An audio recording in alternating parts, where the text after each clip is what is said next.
L'effondrement du Brexit, Theresa May défiée par ses propres ministres, il y a comme un air de déjà-vu à la une de la presse britannique. Au lendemain d'un vote du Parlement qui exclut l'option d'un Brexit sans accord, le champ des possibles reste encore et toujours ouvert et la Première ministre garde le cap, joue la montre. La Chambre des communes a refusé 2 fois son projet d'accord avec l'Union européenne.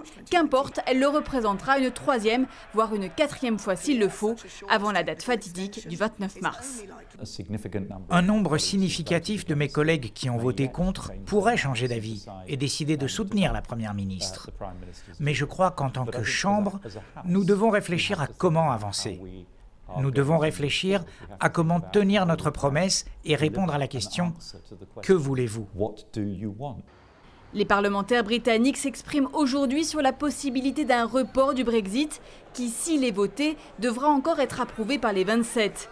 Mais un report de combien de temps et pourquoi faire? Jusqu'ici, aucun consensus acceptable pour l'Europe ne s'est dessiné à la Chambre des communes.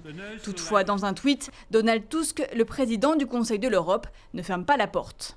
Au cours des consultations pour le sommet européen, je conseillerais aux 27 membres de l'UE d'être prêts à accorder une longue prorogation si le Royaume-Uni accepte de repenser sa stratégie pour le Brexit et parvient à dégager un consensus autour de celle-ci. Du coup, soit le Parlement vote en faveur de l'accord refusé précédemment avant le 29 mars. Cela ouvre la voie à un report limité du Brexit pour quelques mois, le temps de mettre les législations en conformité. Soit le Parlement ne trouve aucun consensus. Theresa May devra donc solliciter un report de longue durée, comme le suggère Donald Tusk. Cela impliquerait alors l'organisation d'élections européennes en mai au Royaume-Uni. Impensable, ou presque, 3 ans après le référendum pour le Brexit.